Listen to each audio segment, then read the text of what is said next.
Well, good morning, everyone. Good morning. Welcome to City Hall. Now, we've been in the old police headquarters for so long now that it feels good to be back here and to see so many friendly faces on this very special day. Now, you all know I usually say the sun shines here on days like today, and you know what? Despite the rain, the sun is still shining here on St. Petersburg, and is shining on each and every one of you. I want to thank the council members that are here with us today, from School Board Renee Flowers. I want to thank Terri, Lipsey, Scott, and all our friends at the Dr. Carter G Woodson African American Museum for joining us once again for what has become a wonderful St. Petersburg City Hall tradition at the start of each Black History Month. And with that, I'm going to ask Terri to come forward and say a few words, if you would. Thank you, Mayor Kriseman. Please join me in thanking him this morning. I'm going to do something that I don't typically do, and that's go off script. I got a text this morning from Kevin King asking me if we wanted to proceed with this event today. And my response was absolutely. When giving consideration to the navigation of the Underground Railroad and the weather conditions. When giving consideration in 1913, when women of Delta Sigma Theta sorority marched at the back of the women's suffrage movement in February 2013, and those inclement weather conditions. When giving consideration in 1965 to those marching across the Pettus Bridge in inclement weather conditions. When giving consideration in 1968, when Dr. Martin Luther King gave his last speech, and it was one of the stormiest nights to remember, and the church was packed. And when I reflect upon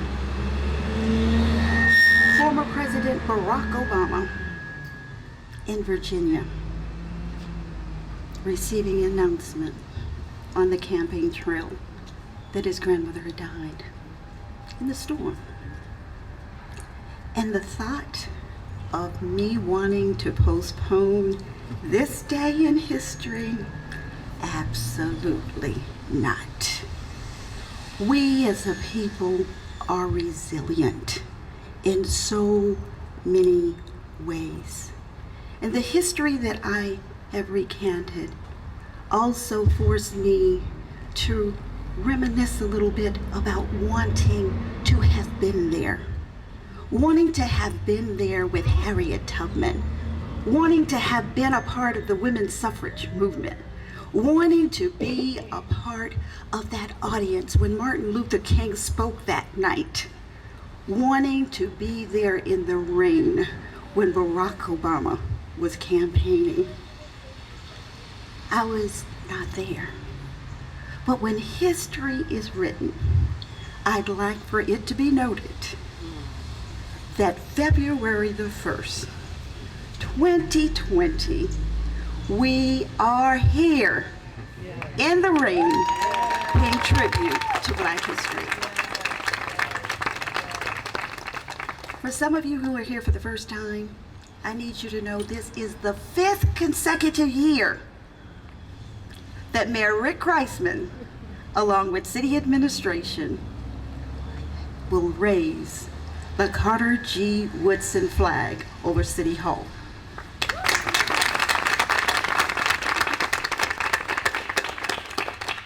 I stand with me today with my chair of the board, Dana Battle, and members of our board, our friends, with all of you, members of City Council, School Board, and all of you, we say thank you for wanting to pay tribute and honor, as Carter G Woodson said, not Negro history, but the Negro in history. It's incredibly important that we recognize the role that African Americans have played in history.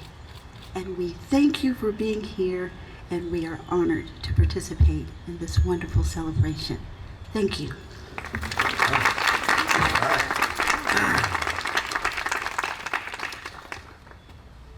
Well said, Terri.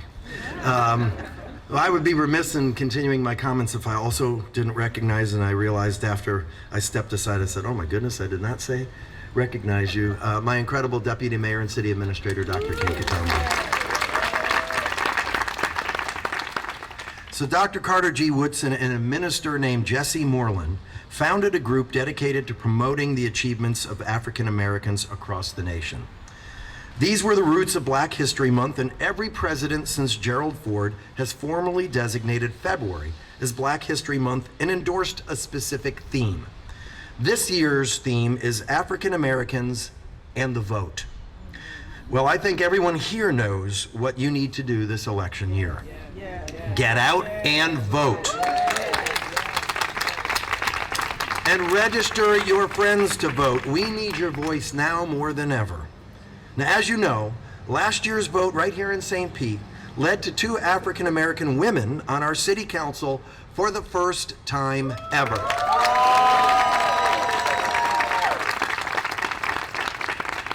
My friends, Lisa Wheeler Bowman and Deborah Figgs Sanders. And on any given Thursday, up to 4 African American women sit on our council dais.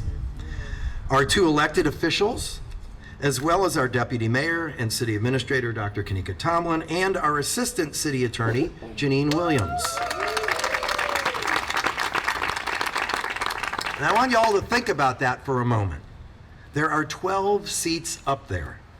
A third of them belong to African American women.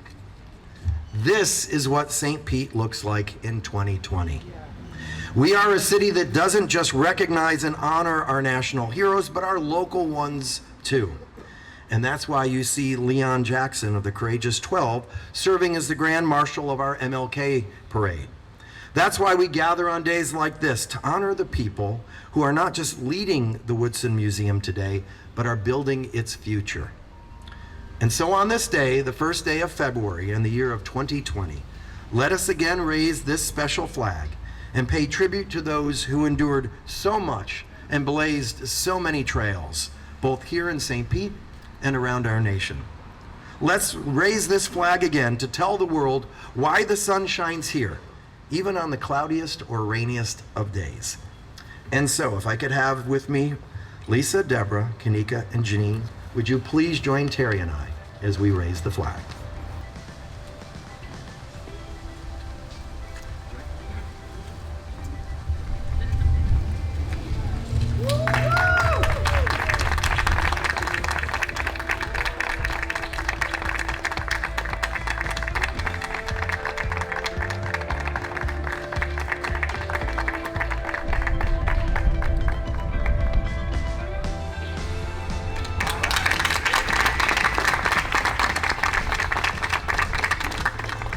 Thank you all for coming once again, and we look forward to doing this again next year and having you all join us again, and maybe the weather will be a little sunnier, but thank you all so much.